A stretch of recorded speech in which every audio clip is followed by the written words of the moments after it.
Bonjour et bienvenue dans cette nouvelle vidéo. Alors aujourd'hui nous allons discuter des attaches métalliques et plus précisément des mousquetons et de ce qui est autorisé et non en course. Alors ces derniers temps il y a eu quelques discussions sur Facebook concernant les mousquetons et ce qui est autorisé ou non.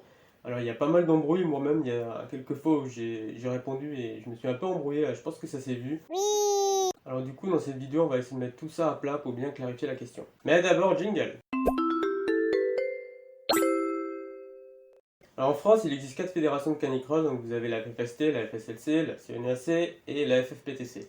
Alors aujourd'hui, il n'y a qu'une seule fédération, la FFST, qui a des contraintes sur les attaches métalliques et d'une manière générale sur les attaches.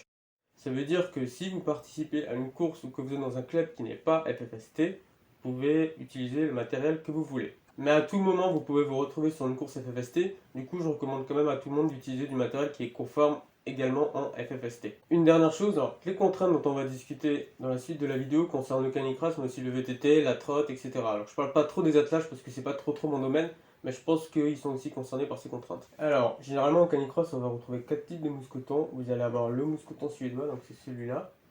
Alors, c'est un mousqueton que pour l'ouvrir, il faut appuyer ici. Vous allez avoir le mousqueton type suédois, on va dire, c'est celui-là. Donc vous avez le même système d'ouverture. Voilà, la principale différence par rapport au mousqueton suédois, c'est que le mousqueton suédois, on voit qu'il peut tourner sur lui-même, ce qui n'est pas le cas de celui-ci. Alors vous allez avoir un troisième type de mousqueton, donc on va l'appeler mousqueton type suédois également. Par contre celui-là il se verrouille, donc vous l'ouvrez toujours comme ça. Par contre en plus vous pouvez le verrouiller, donc celui-là en le vissant, il ne peut plus s'ouvrir. Alors il y a d'autres types de verrouillage, vous avez des types de verrouillage automatiques. Ensuite vous allez avoir le mousqueton, on va dire type américain, alors je suis pas sûr à 100% que c'est son nom, mais bon c'est pas grave. Donc celui-là il est très courant, donc c'est celui qu'on ouvre en appuyant comme ça, donc c'est une translation. Et il peut aussi tourner sur lui-même ici. Finalement deux petits bonus dont on parlera vraiment en fin de vidéo. Donc vous allez avoir la manie textile, donc c'est à base de cordes. Et vous allez avoir le snap.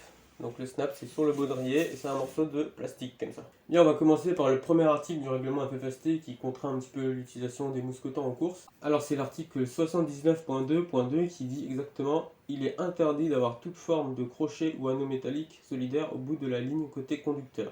Alors ça, qu'est-ce que ça veut dire? Donc c'est un truc que vous allez retrouver en canicross, en VTT surtout. Donc ça veut dire qu'on prend un baudrier. On prend cette ligne, qu'on l'attache au baudrier. Hop, on se retrouve avec ce système d'attache. Donc là, qu'est-ce qu'il y a? Quand je vais détacher ma ligne du baudrier, hop, on peut voir tout simplement que le mousqueton reste sur la ligne. Donc ça, c'est interdit. Pourquoi? Parce que le mousqueton est solidaire de la ligne. Je ne peux pas détacher le mousqueton de la ligne. C'est aussi simple que ça. Si on prend maintenant ce mousqueton, qu'on l'attache au baudrier et qu'on attache la ligne de l'autre côté, donc dans le cas présent, je peux détacher ma ligne sans qu'elle garde le mousqueton, donc ça c'est conforme. Alors en théorie, vu que le mousqueton n'est pas solidaire de la ligne dans le sens où voilà, je peux détacher la ligne du mousqueton, on pourrait imaginer que je puisse faire ça. Donc le mousqueton est resté sur la ligne, mais en vrai, le mousqueton il n'est pas vraiment solidaire de la ligne dans le sens où je peux le détacher. Alors je vous déconseille de raconter ça à un juge de course en FFST, parce qu'il vous dira que l'esprit du règlement c'est que le mousqueton ne reste pas sur la ligne. Alors pourquoi? C'est très simple, si je laisse mon mousqueton sur la ligne, que la ligne se tend et que je lâche, voilà, le mousqueton vole et il peut blesser le chien. Donc on va éviter qu'une pièce métallique puisse venir taper le chien. D'où l'idée de ne pas laisser le mousqueton sur la ligne du côté conducteur. Alors cet article il est assez simple à comprendre, il n'y a pas trop de difficultés, il n'y a pas de quoi épiloguer pendant des heures. Du coup on va passer directement au second article, mais avant ça je vous invite à aimer la vidéo et à vous abonner en cliquant sur la petite cloche que vous avez sous la vidéo.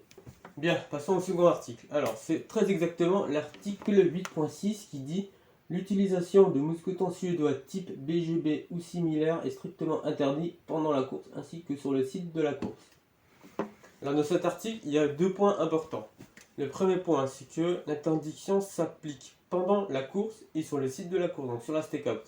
Ça veut dire que si vous promenez votre chien en laisse avec un mousqueton suédois, vous êtes en infraction. Et ceci même si vous n'êtes pas en train de faire votre course. Vraiment, si vous le baladez avant la course, vous allez le balader pour qu'il fasse ses besoins sur les sites de la course, vous ne devez pas utiliser le mousqueton suédois. Et maintenant, on revient à la première partie de l'article qui dit que les mousquetons suédois et de type BGB ou similaire sont interdits. Alors un mousqueton suédois, c'est quoi?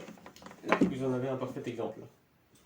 Donc c'est un mousqueton sur lequel, notamment, la particularité c'est que pour l'ouvrir il faut appuyer, donc, comme on l'a vu en début de la vidéo. Donc pourquoi ces mousquetons sont interdits? Ils sont interdits parce qu'on estime que on peut, par mégarde, si on marche dessus par exemple, se coincer dedans, comme je viens de le faire là. Ça peut faire très mal, alors celui-là il est assez fort, hein. Celui-là il peut éventuellement faire mal, bon, ça va pas non plus casser la patte à un canard, hein, j'ai envie de dire. Mais l'idée c'est que si par exemple il traîne par terre, que votre chien marche dessus, ou si pendant la course, je sais pas pourquoi le mousqueton se frotte au chien, il pourrait se coincer un morceau de peau dedans. Donc ça on interdit. Maintenant, l'article dit bien qu'il n'y a pas que les mousquetons suédois qui sont interdits, mais aussi les mousquetons de type suédois qui sont similaires. Ça veut dire que ce mousqueton, qui a le même système d'ouverture, est également interdit. Donc celui-là il est très bien, on peut même voir qu'il se ferme plus correctement, hein. Donc voilà, on risque pas de se faire mal avec celui-là, mais ça ne change pas qu'il est interdit. Maintenant, on va arriver un peu dans une zone un petit peu plus floue. Ça va être le mousqueton qu'on a vu qui se verrouillait. Donc on a dit qu'il était un peu voilà, des types suédois. Pourquoi? Parce que le système d'ouverture c'est toujours celui-là. Mais par contre il a la particularité de se verrouiller. Alors une fois qu'il est verrouillé, il ne peut plus s'ouvrir. Donc d'une certaine manière on pourrait dire que c'est plus un type suédois parce qu'il ne peut plus s'ouvrir. C'est comme si c'était une simple boucle. Alors il faut savoir que si on suit bêtement le règlement, ce mousqueton est également interdit. Mais il y a une tolérance au sein de la FFST qui existe, qui fait que vous avez le droit de courir avec à condition qu'il soit verrouillé. Donc ça veut dire que si vous arrivez sur la ligne de départ avec un mousqueton comme ça verrouillé, vous pourrez prendre le départ. S'il n'est pas verrouillé, vous ne pourrez pas prendre le départ. Alors bon, dans les faits, on va vous demander de le verrouiller et puis vous pourrez partir, hein. Mais c'est important de bien comprendre cette subtilité. Alors cette subtilité, elle n'est pas dans le règlement de course, elle est dans aucun document officiel de la FFST. Du coup, c'est toujours un peu compliqué parce que est-ce qu'un juge peut vous embêter pour ça ou pas? Alors du coup, j'ai demandé à Olivier Lelipol, qui est le directeur technique fédéral de la FFST, donc le DTF, par écrit, il m'a répondu très clairement que si le mousqueton est verrouillé, il est toléré. Donc si un jour elle vient vous embêter en course, vous pouvez tout simplement renvoyer les personnes vers la DTF. Bien, alors pour conclure ces deux articles, c'est très simple. Ce mousqueton est tout simplement interdit en course, même sur la stakeout. Idem pour ce mousqueton parce qu'il est du type suédois. Ce mousqueton, il sera autorisé si il est verrouillé. Le mousqueton américain, lui, il n'y a pas de souci, il est autorisé, il n'y a aucune contrainte dessus. Et lorsque vous attachez votre ligne à votre baudrier, il faut que vous puissiez détacher la ligne sans que le mousqueton parte avec. Donc ici, ça, c'est interdit. Si on prend l'inverse, si on détache la ligne et qu'on obtient juste ce morceau-là, donc pas de pièces métalliques. Alors on a parlé de mousqueton, mais je tiens à préciser que c'est bien les pièces métalliques. Donc même si vous avez un anneau fermé, ce serait interdit. Il ne faut surtout pas de métal côté conducteur sur la ligne. Une petite parenthèse sur les RTS. Alors les RTS, c'est les règles techniques sécuritaires ou de sécurité, quelque chose comme ça. Alors en France, elles sont édictées par la FFST parce que c'est la fédération délégataire. Le ministère des Sports lui demande d'éditer les RTS. Alors les RTS concernent normalement uniquement la sécurité, donc c'est pas un règlement de course. C'est beaucoup plus léger qu'un règlement de course. Par contre, les RTS s'appliquent à tout le monde, même aux autres fédérations. Donc si vous organisez une course FSLC, vous êtes soumis au RTS. Si vous organisez même une manifestation autre qu'une course, vous êtes soumis au RTS du moment que ça ressemble à du canicross. Aujourd'hui, les deux articles dont on a parlé ne sont pas dans les RTS. Ça veut dire quoi? Ça veut dire qu'en fait, ça concerne vraiment que les courses FFST. Toutes les autres manifestations de type canicross ne sont pas concernées par ces contraintes. Mais c'est possible que demain, par exemple, la FFST les ajoute dans les RTS. Donc, il faut savoir qu'ils peuvent le faire. S'ils sont méchants, ils le font du jour au lendemain. Bon, généralement, ils sont pas trop méchants là-dessus quand même. Mais s'ils les mettent dedans, ça veut dire que même si vous ne faites pas des courses FFST, vous devrez respecter ces règles. C'est pour ça que j'insiste un petit peu, mais si maintenant vous devez mettre à jour votre matériel, pensez tout de suite à respecter ces règles, même si vous ne faites pas de course FFST, c'est pas grave. Peut-être que demain, ou après-demain, vous allez en faire une, et donc il vaut mieux avoir du matériel conforme tout de suite. Donc généralement, les revendeurs, en tout cas les bons revendeurs connaissent ces règles et vendent du matériel conforme, du coup. Par contre, bon, on a vu des messages sur Facebook qui, entre guillemets, accusaient des revendeurs de vendre du matériel non conforme. Alors c'est un peu plus compliqué que ça. Déjà, ces règles, elles ont que 2 ou 3 ans, je crois, pas plus, Ça veut dire qu'il y a du matériel qui aujourd'hui n'est plus conforme qu'il était hier. Donc par exemple cette ligne, c'est une ligne canicross qui à une époque était totalement réglementaire et qui aujourd'hui l'est plus. Ensuite vous allez avoir des photos sur les sites de vente. Donc vous allez par exemple choisir une ligne de canicross, en photo vous allez peut-être avoir ce type de mousqueton. Ça ne veut pas dire que le constructeur fabrique du matériel non conforme. Ça peut tout simplement être que le revendeur n'a pas mis à jour les photos en fait, du produit sur le site et du coup c'est encore les anciennes photos. Donc si vous voyez du matériel non conforme, j'ai envie de dire c'est bien de prévenir le revendeur ou le fabricant ou autre. Mais il ne faut pas forcément l'accuser tout de suite parce que si ça se trouve, en réalité, le matériel est déjà conforme. Et passons à nos deux cas particuliers maintenant. Donc la manille textile a comme particularité que, en gros, c'est une corde, donc déjà, c'est pas du métal, donc c'est pas concerné par les 2 points de règlement. Donc comment ça fonctionne? D'un côté, vous avez une boule, de l'autre côté, vous avez un anneau. Vous pouvez grossir l'anneau comme ça en glissant. Ensuite vous pouvez passer la boule dedans et ensuite vous pouvez resserrer en glissant comme ça. Hop. Et une fois que c'est serré, la boule ne peut plus sortir. Alors je crois que c'est surtout utilisé dans le domaine nautique, hein, c'est pas trop vu en canicross. Alors ça fonctionne plutôt bien, moi je l'ai utilisé pendant plusieurs années sur mon baudrier pour attacher ma ligne. Alors il faut savoir quand même que pour l'ouvrir et la fermer c'est pas très pratique. Alors je crois qu'il en existe avec une espèce de petite corde rouge quelque part qui permet peut-être de resserrer facilement. Alors je sais pas, j'en ai pas des comme ça. Du coup moi quand je l'avais sur mon baudrier pour attacher ma ligne, je la laissais en fait attacher. Si vous devez détacher votre ligne tous les jours, à chaque entraînement c'est peut-être pas très pratique. Par contre si vous la laissez attacher, ça peut très bien remplacer une pièce métallique. Donc ça c'est un modèle plutôt simple, alors il faut savoir que ça peut tenir jusqu'à 1 tonne.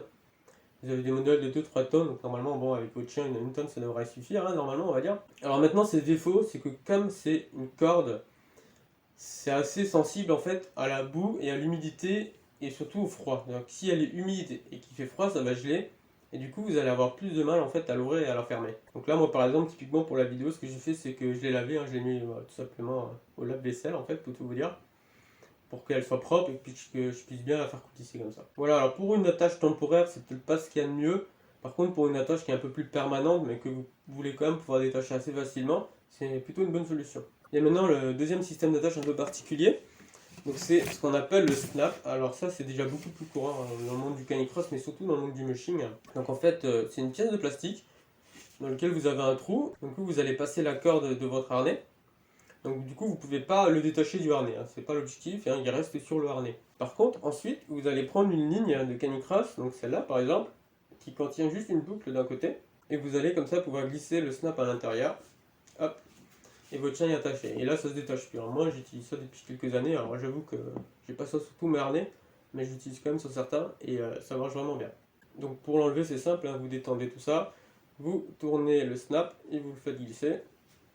Et c'est détaché. C'est pas mal utilisé dans le monde du mushing, notamment dans les pays nordiques. Pourquoi? Parce que quand vous allez par exemple partir avec votre traîneau et faire du bivouac la nuit, tous vos mousquetons en fait ils risquent de geler et s'ils sont gelés, le lendemain matin vous n'avez plus qu'à les réchauffer avant de pouvoir les utiliser. L'avantage du snap, c'est que ça gèle pas en fait. Gelé ou pas en fait finalement vous pourrez toujours l'utiliser, hein, ça change rien. Alors moi j'aime assez cette solution parce que déjà ça évite d'avoir une pièce métallique au niveau du cul du chien. Donc si la ligne rebondit ou autre, le mousqueton va rebondir, peut taper le chien. Donc ça voilà, ça va être une pièce en plastique, ça va tout faire beaucoup moins mal au chien. C'est aussi beaucoup plus léger. Donc quand la ligne va être détendue, ça va beaucoup moins avoir un effet de rebond comme ça. Du coup pour moi c'est vraiment une bonne solution, en plus c'est pas spécialement cher, hein, c'est pas plus cher qu'un mousqueton. Donc voilà, alors le principal défaut c'est qu'il faut une ligne avec ici une boucle suffisamment petite. Parce que si votre boucle est trop grande, ça ne tiendra pas, hein, ça ressortira. Il faut une boucle suffisamment petite. Si on prend ce côté-là de la ligne, je ne peux pas enlever le mousqueton, en tout cas pas sans enlever la couture et la refaire après. Donc il faut avoir quand même une ligne qui soit adaptée. Donc si vous voulez utiliser ce type d'attache, au moment où vous achetez votre matériel, n'hésitez pas à prévenir le revendeur pour qu'il vous fournisse une ligne qui soit adaptée. Il y a peut-être même des revendeurs qui vont modifier la ligne, comme ça quand ils vous l'enverront, elle sera adaptée directement pour le snap. Donc du coup c'est possible en fait d'attacher votre chien sans utiliser du tout de pièces métalliques. Donc, par exemple, côté conducteur, vous pouvez utiliser une manille que vous pourrez du coup ouvrir ou fermer pour détacher ou attacher la ligne. Et côté chien, vous pourrez utiliser un snap. Cette vidéo est à présent terminée, alors j'espère qu'on aura clarifié un peu dans vos esprits, également dans le mien, du coup, un peu ces différentes contraintes sur les mousquetons qu'on aurait fait tester. Encore une fois, n'hésitez pas à aimer, à partager la vidéo et à vous abonner à la chaîne pour être automatiquement prévenu des futures vidéos.